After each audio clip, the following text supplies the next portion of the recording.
अस्सलामुअलैकुम। उम्मीद करता हूँ आप लोग जो है वो खैरियत से होंगे। तो मेरा नाम जो है वो फैज़ुर रहमान है और आप जो है ये लेक्चर ME इंग्लिश सेंटर पे देख रहे हैं। तो आज जो है हमने अपनी पोयम को जो है वो करना है और पोयम कौन सी है? द मैन हु विंस, यानी वो मर्द जो जीतता है या वो इंसान जो जीतता है। अब कौन जीतता है, सबसे बड़ा सवाल ये है। हर कोई नहीं जीतता, जीतने वाले में चंद जो है वो खुसूसियत होती हैं। अब कुछ जो खुसूसियत हैं वो उसके अपने अंदर भी होती हैं और कुछ जो है वो डेवलप भी करता है। सबसे पहले वो प्रैक्टिस नहीं करता। आप बोले ना कि भाई कोई इंसान सिर्फ प्रैक्टिस करके जीतता है, तो मैं बोलूँगा 100% गलत, 100% गलत। एक मुकाबले में जो कि होता है जिसमें जितने भी लोग आते हैं ना, सब ही प्रैक्टिस कर कर आते हैं। एक क्रिकेट मैच है, जो टीम उस क्रिकेट मैच में या एक क्रिकेट टूर्नामेंट चल रहा है, ठीक है, वर्ल्ड कप चल रहा है, उस वर्ल्ड कप में जो टीम सबसे आखिर पे आती है ना, तो वो भी प्रैक्टिस कर कर आती है और अच्छी खासी प्रैक्टिस और अच्छी खासी टीम लेकर आती है, लेकिन फिर भी हारती है। वो टीम नहीं जीतती। जीतती कौन सी टीम है? वो टीम जिसका माइंडसेट पॉजिटिव होता है और वो समझती है कि हम जीत सकते हैं। अक्सर आपने देखा होगा ना क्रिकेटर्स को प्रेस कॉन्फ्रेंस में ये कहते हुए कि हम जीत कर आ रहे हैं, हमारा जो गेस्चर है या हमारा जो माइंडसेट है वो बहुत ज़्यादा पॉजिटिव है और हम आगे भी जीतेंगे।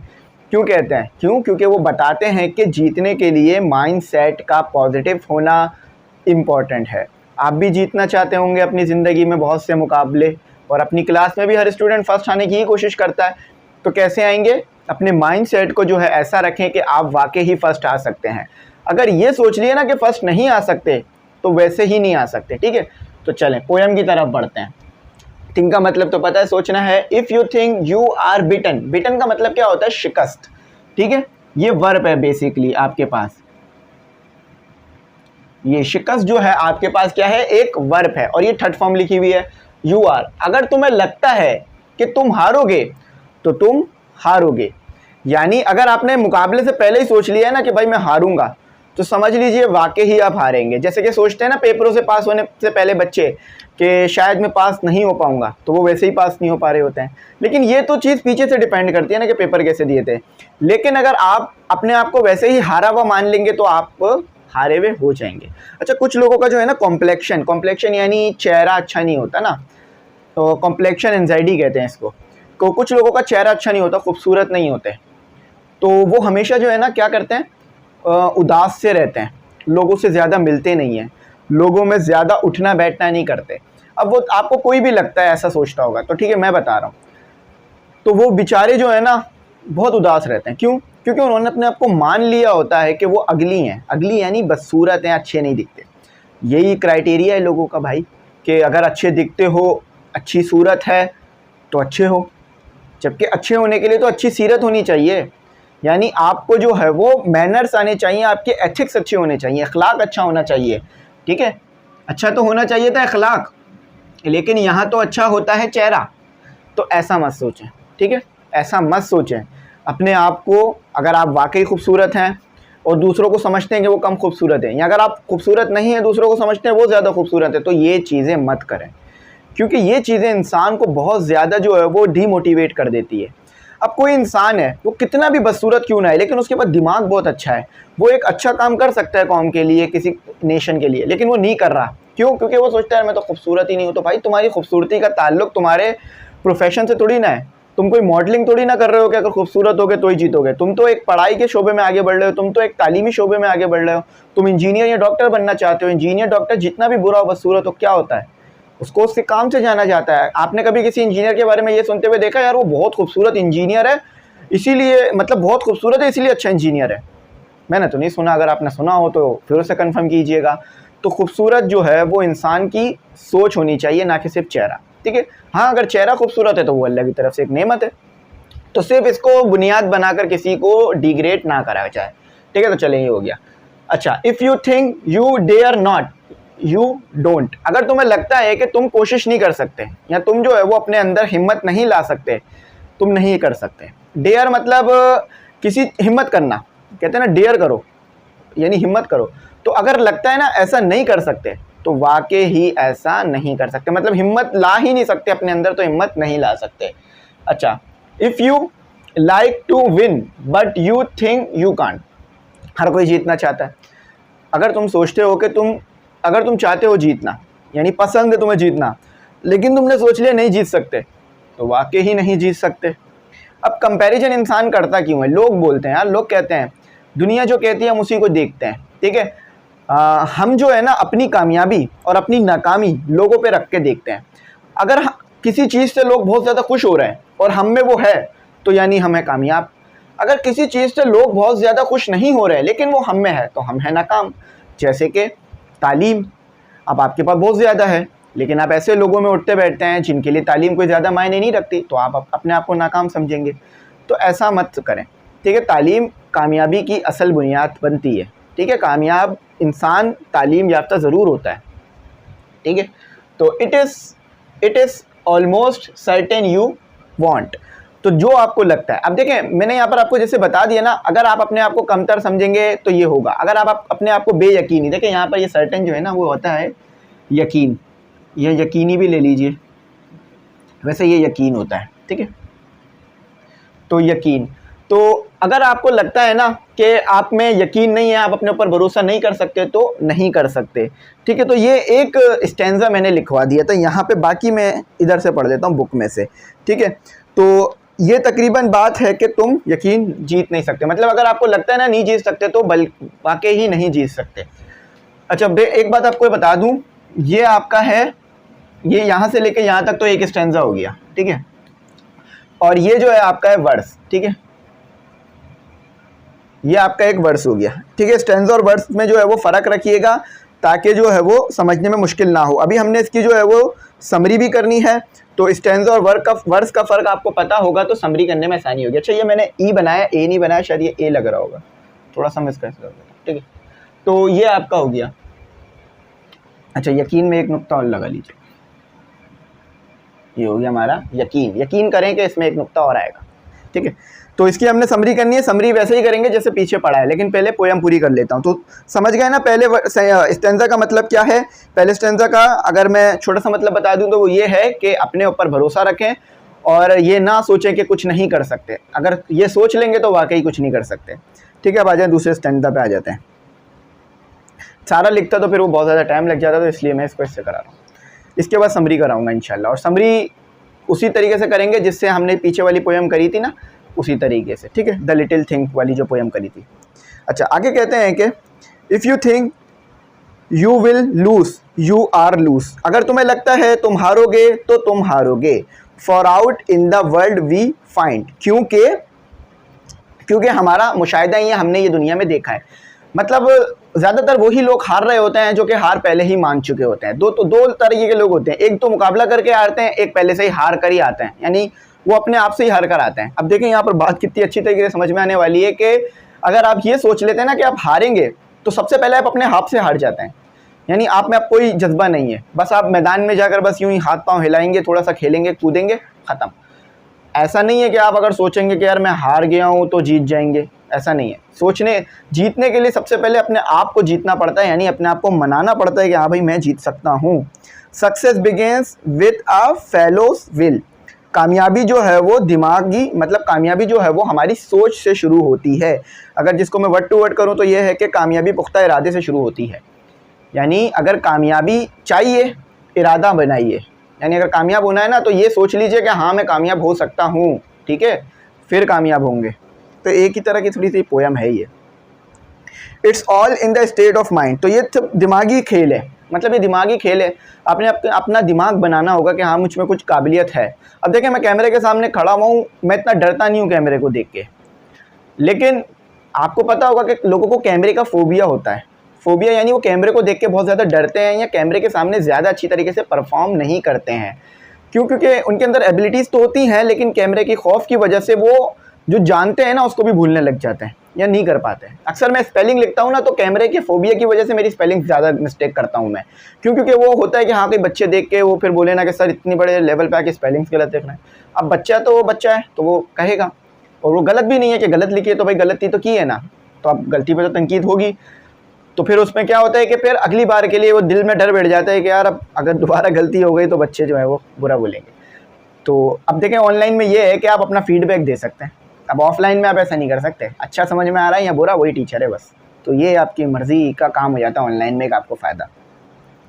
तो इसका जो इस स्टैंजा का जो लबो लुबाब है वो यही है कि अपने माइंडसेट को बनाइए पॉजिटिव, फिर ही जीतेंगे, और वही जीतते हैं जिनका माइंडसेट पॉजिटिव होता है। जीतने वाली टीम ड्रेसिंग रूम में ही जीत जाती है, यानी वो सोच लेती है कि हम जीतेंगे भाई। अब इंडिया पाकिस्तान का मैच चल रहा है, अब पाकिस्तान ये सोच लेगा कि हम हारेंगे तो शायद हार जाएंगे, लेकिन अगर पाकिस्तान ये सोच ले हम हारेंगे नहीं, और अगर हार भी गए तो मुकाबला करके हारेंगे, तो जीत भी सकता है पाकिस्तान, जैसे कि जीता भी है। तो ये आपको मैंने बता दिया। चलें अब आ जाएँ तीसरा स्टैंजा पढ़ते हैं। 4 स्टैंजा है टोटल इसमें। लिखा हुआ है कि if you think you are outclassed you are, अगर तुम्हें लगता है आउट क्लास तो एक वो होता है ना बहुत बेहतरीन, यहाँ पर आउट क्लास है कमतर। अगर तुम्हें लगता है तुम कमतर हो, अब आपको पता है कि क्यों कमतर लगता है लोगों को, पैसे ना हो किसी के पास हो तो कमतर लगता है, खूबसूरती ना हो किसी और के पास हो तो लगता है, कुछ लोगों के बाल झड़ गए हों कुछ के पास बाल हों तो कमतर लगता है, कुछ लोग कमतर महसूस करा देते हैं कि भाई तुम कमतर वाकई हो, कुछ लोग खुद ही सोच लेते हैं, लेकिन ऐसी कोई बुनियाद होती नहीं है कमतर होने की। मैंने तो आज तक किसी बुक में नहीं पढ़ा कि अगर किसी के बाल ज़्यादा हैं और किसी के बाल कम हैं तो जो जिसके बाल ज़्यादा हैं वो खूबसूरत है और जिसके बाल कम है वो बदसूरत है। हाँ, कंपनियों ने ये कर दिया है काम पूरा कि भाई अगर बाल नहीं होंगे चेहरे पे अच्छे नहीं लगोगे, खूबसूरत लगना है तो बाल प्रॉपर होने चाहिए, स्किन वाइट होनी चाहिए, और जो भी आपका हुलिया है, किटिंग कहते हैं ना, किटिंग करके जाओ भाई आजकल जहाँ भी जा रहे हो, तो किटिंग अच्छी होनी चाहिए। दिल का अच्छा होना कोई नहीं देखेगा, आप जितने भी अच्छे हो दिल से वो सिर्फ आपके लिए अच्छा है। होना तो ये चाहिए था कि दिल अच्छा हो, भाई दिल अच्छा नहीं चाहिए इस दौर में चाहिए आपकी किटिंग, चाहे वो आप कुछ भी करके किटिंग कर लो, चाहे मांग लो किसी से, कहीं चोरी कर लो, किटिंग करके चले जाओ, गोरे हो बस सही है, काफ़ी है आपके दूसरों के लिए, वो खुश हैं इसमें, ठीक है। लेकिन अगर दिल के अच्छे हो, थोड़े से कपड़े पुराने हैं ले और खूबसूरत नहीं हो, बाल नहीं है सर पे, लेकिन फिर भी अच्छे अखलाक के अच्छे इंसान हो, लोगों का भला करते हो, लोगों का भला का सोचते हो तो सही है, लेकिन बस फिर खूबसूरत नहीं है, फिर भी खूबसूरत तो बस चेहरा ही होता है ना यार, तो चेहरा खूबसूरत उन लोगों के लिए होता है और उनकी वजह से आप बदसूरत ना महसूस करें। खूबसूरत बनना है तो अंदर से बने, दिल से बने, अखलाक से बने, अच्छा अखलाक रखें, हमेशा सबके साथ एक तरह से बर्ताव रखें ताकि वाकई खूबसूरत बन सकें। और ये जो खूबसूरत है ना आज से चंद सालों बाद ये भी बदसूरत हो जाएंगे, कैसे कि बूढ़े हो जाएंगे तो फिर देखते हैं कैसे खूबसूरत रहते हैं। लेकिन जो आज अच्छे अखलाक वाले हैं ना, चाहे खूबसूरत नहीं भी हैं, लेकिन आज से चंद सालों बाद भी 50 साल बाद, 40 साल बाद, 30 साल बाद वो फिर भी खूबसूरत रहेंगे क्योंकि वो अच्छे अखलाक वाले थे। और ये जो अच्छे चेहरे वाले हैं ना ये भुला दिए जाएंगे, लेकिन जो अच्छे अखलाक वाले ना ये याद रखे जाएंगे। तो मैंने बस बता दिया जितना बता सकता था कि कोई भी आउट क्लास्ड सिर्फ अपने माइंडसेट से होता है। और कोई अगर आपको बोल रहा है ना काले हो तो बस बोल दो अच्छा है भाई काला हूँ लेकिन दिल वाला हूँ, ये ज़रा ज़्यादा अच्छे है इसके हो जाएंगे। तो मैंने बता दिया आपको, कभी भी इस चीज़ को लेके मत सोचा करें कि खूबसूरत नहीं हूँ। अगर मैं भी ये सोचता तो शायद आज मैं भी वहीं दबा रह जाता लोगों में, और ऐसे लोगों में उठे बैठे भी नहीं जो कि ये कहते हैं आपको कि भाई अगर गोरे हो तो बैठो हमारे साथ, वरना नहीं, खूबसूरत नहीं हो तो, ठीक है। अच्छा चलें आगे बढ़ें, ये ज़्यादा हम आगे निकल गए, इसको यही देखते हैं। हाँ, it's all in the states of mind, ये तमाम दिमागी, अच्छा ये मैंने ऊपर वाली लाइन पढ़ दी है। You have got to think high to rise, you have got to be sure of yourself before you can ever win a prize. अच्छा, तो अगर आपको लगता है ना आप किसी से कमतर हो तो ये मत सोचिए, इधर भी यही मायने हैं कि ये मत सोचिए, अपने आप को हमेशा जो है वो हाई रैंक पर रखें, अपने आप को बुलंद रखें और अपना जो है वो माइंडसेट पॉजिटिव रखें, तो इंशाल्लाह आप इनाम भी जीतेंगे, यानी जो भी काम कर रहे हैं उसमें कामयाबी हासिल करेंगे। एक तो वो शील्ड वाला इनाम होता है और एक तो कामयाबी वाला इनाम होता है। कामयाबी वाला इनाम ज़्यादा बेहतर होता है। शील्ड वाला इनाम यानी बस शील्ड मिल गई है, चाहे काबिलियत थी या नहीं थी, शील्ड तो आप खुद भी खरीद के अपना नाम लिखवा सकते हैं, लेकिन अगर कामयाबी होगी तो उसके लिए फिर किसी शील्ड की ज़रूरत नहीं पड़ेगी, वो हर वक्त नज़र आएगी आपकी कामयाबी, ठीक है। तो चलें, life's battle don't always go. अच्छा, ये जो लाइन होगी ना, ये जो स्टैंजा ये बड़ा इंपॉर्टेंट है, इसको समझिएगा। To the stronger or faster man but soon or late the man who wins is the man who thinks he can. अच्छा ये इसको मैं बता देता हूँ। अच्छा देखा, ज़िंदगी की जो ज़िंदगी की जो स्ट्रगल होती है ना, यानी जो जद्दोजहद होती है, उसका नतीजा हमेशा नहीं मिलता। यानी इससे ये मुराद है कि आप कभी जो है ना किसी मैच को खेलने के लिए गए, आपने वहाँ पर बहुत मेहनत की, उस मैच को जीतने के लिए बहुत प्रैक्टिस की थी, लेकिन हार गए। तो ये नहीं है कि आपकी जो मेहनत है वो रायगा गई, बल्कि वो मेहनत आपको स्ट्रॉन्ग बना देगी, वो मेहनत आपको बेहतर बना देगी, और फिर आप जीत जाएंगे एक ना एक दिन उस मेहनत के ज़रिए से। ठीक है, तो मेहनत करिए, अपने आप को बेहतर बनाइए, और उन लोगों से बचिए जो कि सिर्फ चेहरे को खूबसूरती समझते हैं। ठीक है, तो यहाँ ये थी। अच्छा, ये पोएम इस चीज़ पे बेस नहीं थी कि चेहरा खूबसूरत होना चाहिए या नहीं, ये पोएम इस चीज़ पे बेस थी कि माइंडसेट अच्छा होना चाहिए। अगर माइंडसेट अच्छा है तो आप कामयाब हैं। अच्छा, यहाँ पर ये है कि आप ये बोल रहे होंगे कि मैंने इसका नाम नहीं लिखा पोइट का, कि किस पोइट ने ये लिखी थी, तो ये अनोनिमस है। अब अनोनिमस क्या नेम होगा? अनोनिमस से मुराद कि इनका नाम नहीं पता हमें। आप ये देखेंगे ना लिखा हुआ है अनोनिमस, यानी इन पोइट का नाम हमें नहीं पता। तो क्या करेंगे हम जहाँ भी इनका जिक्र करेंगे तो अनोनिमस के तौर पे करेंगे। ठीक है, चलें अब जो है हम कर लेते हैं अपनी समरी को। तो समरी मैंने इसकी कर ली है, आप जो है वो देख लीजिएगा, डाउनलोड कर लीजिएगा। डाउनलोड तो नहीं कर सकते बल्कि लिख ही लीजिएगा आप भी, ताकि आपके पास भी इसकी समरी सेफ हो जाए। तो चले यहाँ इस समरी को मैं पढ़ता हूँ जल्दी। समरी भी इसी से रिलेटेड है, पूरी इसी से रिलेटेड होगी। तो समरी में टोटल 6 पैराग्राफ आ रहे होंगे। हाँ, तो एक पैराग्राफ वो टाइटल वाला, जैसे कि हमें कहा था पिछली एक्सरसाइज में करने के लिए, और आखिरी पैराग्राफ कंक्लूजिंग होगा, मतलब कंक्लूजन पैराग्राफ होगा जो इख्तिताम करेंगे। बाकी के जो 4 पैराग्राफ होंगे वो टोटल के टोटल स्टैंजा से रिलेट करते होंगे। पहला पैराग्राफ यानी सेकंड पैराग्राफ जो है वो फर्स्ट स्टैंजा से रिलेट करता होगा। तो ये मैंने पहला स्टैंजा लिखा हुआ है, चलें शुरू करते हैं। द मैन हु विंस, आदमी जो जीतता है, मर्द जो जीतता है, आदमी जो जीतता है, एक ही बात है। The poem the man who wins is written by an anonymous poet. तो ये पोएम एक अनोनिमस यानी जिनको हम नहीं जानते उन्होंने लिखी है, हमें उनका नाम नहीं बताया गया। ठीक है, अगर नाम पता है ये लिख दिया तो फिर कटेंगे नंबर सही करके, तो नाम ज़रूर लिख दीजिएगा। अगर यहाँ पे नहीं, उस पोएम की बात करूँ जिसमें नाम दिया हुआ है, जैसे कि लिटिल थिंग्स में नाम दिया हुआ था ना जूलिया करनी, तो वहाँ पर अनोनिमस नहीं लिखिएगा। अगर ये लिखा तो नंबर कट जाएंगे, क्योंकि वो बताया था आपको। It explained that people can win easily if they keep their mindset positive। तो वो लोग आसानी से जीत सकते हैं जो mindset positive रखते हैं। Positive mindset is very important for winning। If you are not encouraged and you are thinking you can't win, so in the end you will not win, and your mindset first will defeat you, then other one will defeat you। So mindset, it is very significant। तो इसमें ये लिखा हुआ है कि अगर आपको लगता है ना आप नहीं जीत सकते, तो आप वाकई नहीं जीत सकते। यानी आपको सबसे पहले अपना माइंडसेट बेहतर बनाना होगा, पॉजिटिव रखना होगा कि हाँ भाई मैं ये काम कर सकता हूँ, मेरे अंदर इतनी कैपेबिलिटी है, एबिलिटीज़ हैं कि मैं ये काम कर सकता हूँ। ठीक है, जब आप अपनी कैपेबिलिटीज़, जब आप अपने आप को जो है वो कैपेबल रखेंगे और अपनी कैपेबिलिटीज़ से काम लेंगे, तो आप ज़रूर जो है वो जीत जाएंगे। अच्छा, अगर आप ये सोच लेंगे ना कि मैं नहीं जीत सकता, तो सबसे पहले आपको आपका दिमाग हराएगा, जैसे कि यहाँ लिखा हुआ है फर्स्ट योर माइंडसेट, फिर आपको टीम हराएगी, और दोनों जगह आपको जो है वो मायूसी रहेगी। अच्छा, जो टीम जो हराएगी ना वो तो थोड़ी बहुत सेलिब्रेशन करेगी और चली जाएगी, यानी जो टीम जीत रही है वो थोड़ा बहुत सेलिब्रेट करेगी और चली जाएगी। लेकिन अगर आप दिमागी तौर पे हार गए ना अपने आप से, तो फिर ज़िंदगी भर हारे रहेंगे, ज़िंदगी भर यही सोचते रहेंगे नहीं भाई मुझसे तो नहीं हो सकता, बहुत हार्ड काम है। अच्छा, if you think you will loose, you will not give your 100% in any battle or in any place in life and defeat because in daily practice success in under strong intention। अच्छा, मैंने इसकी exercise की instruction नहीं बताई आपको, तो वो मैं इसके बाद बता देता हूँ स्टैंजा के बाद। तो अगर आपको लगता है ना आप हार जाओगे, तो आप अपना 100% कभी भी किसी काम में दोगे ही नहीं। फॉर एग्जाम्पल आपने 8 घंटे पढ़ना था, लेकिन आपको पता चल गया है कि आप नहीं जीत सकते, यानी आप नहीं पास हो सकते, तो फिर आप 8 घंटे तो क्या, आप तो 8 मिनट भी नहीं दोगे पढ़ाई को। आप तो बोलोगे भाई बेकार है, फ़ायदा ही नहीं है जब मैं पास ही नहीं हो सकता। तो होता है ना ऐसा। तो बिल्कुल यहाँ भी वही है कि अगर आपने सोच लिया कि भाई नहीं पास हो सकता, तो नहीं पास हो सकते। अच्छा, इसकी इंस्ट्रक्शन ये थी इस एक्सरसाइज की कि आपने जो है ना वो इसकी समरी लिखनी है। समरी लिखने के बाद खुद अकेले समरी लिखनी है, दोस्त के साथ नहीं या पार्टनर के साथ नहीं। फिर आपका पार्टनर भी समरी लिखेगा, तो फिर आप दोनों ने अपनी जो समरीज है ना, यानी उसकी समरी और आपकी समरी मिलाकर एक समरी लिख कर लेनी है उसे। अब मिलाकर एक समरी करने से मुराद ये नहीं है कि जितनी समरी उसने लिखी थी उसके आगे आप अपनी समरी लिख दे नीचे, नहीं, बल्कि जो चीज़ उसने अच्छी लिखी है ना वो, और जो चीज़ आपने अच्छी लिखी है वो। मतलब फॉर एग्जाम्पल लाइन 1 2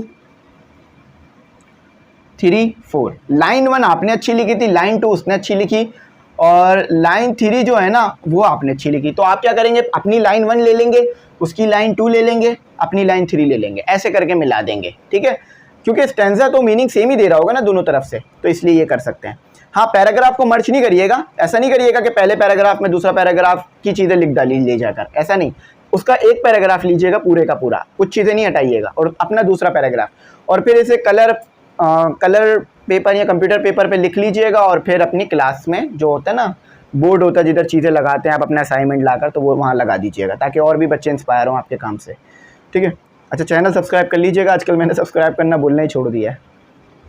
यहाँ देखें, मैं ना उम्मीद हो गई है ना आप लोगों से कि आप कर नहीं रहे, तो इसीलिए माइंडसेट बन गया कि अब बच्चे करेंगे ही नहीं, तो फिर बोलता भी नहीं, तो करा करें, ठीक है। वैसे करते हैं आप लोग, लेकिन ज़्यादा करा करें, क्योंकि जितने बच्चे देखते हैं उतने करते नहीं है, मुझे पता होता है, क्योंकि मेरे पास तो स्टैटिस्टिक्स आ रहे होते हैं ना चैनल के, तो इसलिए मैं आपको कहता हूँ आप करा करें।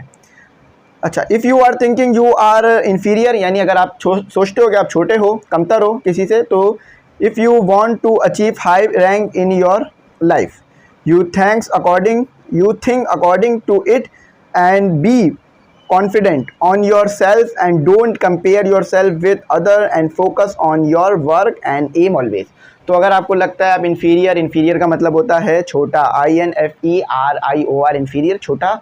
अगर आपको लगता है कि आप छोटे हो तो वाकई छोटे हो, और छोटे रहोगे, क्योंकि अगर आपने ये अपने आप को मान लिया, अगर आप छोटे हो ना, मतलब ये हो, देखो अगर आपके पास शक्ल अच्छी नहीं है तो आप क्या करो, मेहनत करो बहुत ज़्यादा, आप कोई बड़ा जो है वो ओहदा हासिल कर लो दुनिया में, असिस्टेंट कमिश्नर बन जाओ, डिप्टी कमिश्नर बन जाओ, या कमिश्नर बन जाओ, या कोई बहुत बड़ी पुलिस फोर्स में चले जाओ, आर्मी में चले जाओ, फिर आपसे देखिएगा लोग कैसे मिलेंगे, फिर तो कोई नहीं बोलेगा खूबसूरत नहीं हो। तो खूबसूरती सिर्फ माइंडसेट पर डिपेंड करती है, असल कामयाबी आपका ओहदा यानी डेजिग्नेशन होती है। तो ऐसे लोगों से दूर रहें जो कि आप लोगों को कमज़ोर महसूस कराते हैं, वो कहते हैं कि आप कमज़ोर हैं, या आप लोगों को जो है वो फील कराते हैं कि आप कुछ नहीं कर सकते, ठीक है। चलें आगे पढ़ते हैं, तो टाइम ज़्यादा हो रहा है, मैं जल्दी से इसको आगे बढ़ाता हूँ। Sometimes you will do lots of hard work and give your 100%, but in the end you will not win, but it is a part of life. This struggle will teach you and you will work more properly than in the past, and one day you will win, and a person think he will win, so he will win one day. तो भाई देखो, मैंने जैसे कि आपको बताया था कि अगर आप हार्ड वर्क करोगे और फिर भी हार जाते हो, तो इसका मतलब ये नहीं है कि आप कभी जीत नहीं सकते। एक बार हार हमेशा की हार नहीं होती, एक हार दूसरी जीत की शुरुआत बन सकती है अगर माइंडसेट पॉजिटिव रखा हो। तो कितनी बार माइंडसेट का लफ्ज़ मैंने ले लिया है, तो अब आपने माइंडसेट पॉजिटिव रखना भी है, ठीक है। तो अगर आप हार गए हो, बहुत बुरी तरह से ही क्यों ना हार गए हो, ऐसा हो गया हो कि भाई आपने 100 रन बनाए हो और दूसरी टीम ने वही 100 रन जो है वो बना लिए हैं, सिर्फ 5 ओवर में, आपको लगे 20 ओवर और एक भी विकेट नहीं गिरी, ठीक है, ओवर 5 ही हुए, विकेट एक भी नहीं गिरी। तो अब आपने तो बोला यार अब तो जीतना ही पॉसिबल नहीं है, इतना बुरी तरीके से हाराया गया है। लेकिन नहीं, अगली बार फिर मेहनत करेंगे इंशाल्लाह। और वैसे ये फेस बन गया किसी का, स्माइली फेस देखें तो आप, ये अगर मैं एक 1 मिटा दूँ, ठीक है, तो अगली बार आप जो है वो 200-250 रन बनाएंगे और उनकी सारी विकेटें भी कराएंगे और उनको 100 रन पे हराएंगे। तो एक बार की हार हमेशा की हार का जो है वो मकसद नहीं होती, हमेशा की हार का सबब नहीं होती, या हमेशा की हार नहीं होती। एक हार दूसरी जीत की शुरुआत बन जाती है, ठीक है। तो माइंडसेट पॉजिटिव रखें और मेहनत करें, मेहनत करेंगे तो फिर यही हार कल जाके जीत बनेगी, यानी जीत जाएंगे। आखिर में लिखा है, in the end first make plans and always keep your mindset positive before starting any work. If you are happy and take interest in work, you will give your best and in the end you will win। आखिर में इसमें ये लिखा है कि अगर आप positive mindset रखेंगे ना, तो आप अच्छी तरीके से काम भी कर पाएंगे। यानी अगर आप खुश हैं तो आप और अच्छी तरीके से मेहनत करेंगे और ज़्यादा टाइम देंगे, और जितना हो सका उसको जो है वो अच्छी तरीके से परफॉर्म करेंगे, और फिर आप की जो वो मेहनत होगी ना वो रायगा नहीं जाएगी और आप जीतेंगे। तो बिल्कुल ऐसा ही होता है, बस हो सके तो मेहनत करते रहिए, हिम्मत ना हारिए। अगर कहीं हार भी गए हैं तो कोशिश करें कि कहीं और मेहनत करें। ज़िंदगी तो बड़ी है, और ज़िंदगी जब तक है तो मौके भी मौजूद हैं, और सेहतमंद इंसान के पास हमेशा ही मौका रहता है कुछ ना कुछ करने का। अगर कोई फील्ड थी जिसमें आप कुछ नहीं कर पाए हैं, होता है, नाकामी रहती है ज़िंदगी में, हमेशा तो कामयाबी नहीं मिलती, जो दुनिया का इस वक्त सबसे कामयाब इंसान है वो भी बहुत पहले कभी नाकाम रहा होगा बहुत ज़्यादा, अगर आप उससे पूछें तो वो भी आपको बताएगा। तो बस कहने का मकसद ये है कि माइंडसेट को बेहतर कर लें, पढ़ाई लिखाई की तरफ आ जाएं और ज़्यादा से ज़्यादा पढ़ें, ज़्यादा से ज़्यादा सीखें, समझें, किसी भी चीज़ को रटें मत और समझने की कोशिश करा करें ताकि अच्छी तरह अच्छे हो जाए।